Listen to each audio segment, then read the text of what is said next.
Rotary I hospital Malegaon आणि rotary club of Satana Baglan यांच्या संयुक्त विद्यमाने आज तेजल हॉस्पिटल येथे 22वा आय कॅम्प संपन्न होत आहे। याचा आम्हाला रोटरी क्लब ऑफ सटाणा बागलाणला सार्थ अभिमान आहे।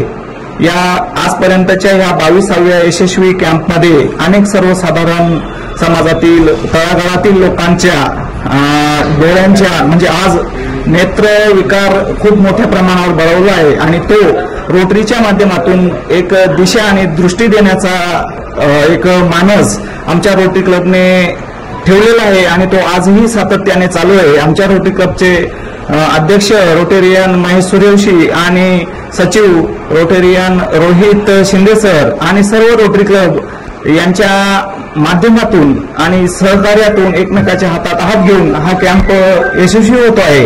याचा नक्कीच आम्हाला गर्व आहे आणि सर्वांना आम्ही आजच्या या कॅम्पच्या माध्यमातून सांगू इच्छितो की प्रत्येक महिन्याला हा रोटरी कॅम्पच्या मालेगावच्या आय हॉस्पिटलच्या माध्यमातून सटाणा येथील तेजल हॉस्पिटल येथे हे कॅम्प आयोजित केले जातात आणि आपणही ज्यांना ही माहिती होईल त्यांनी इच्छुक आणि नेत्रविकार असणाऱ्या सर्वसाधारण रुग्णांपर्यंत हा मेसेज पोहोचवावा ही विनंती। जय रोटरी।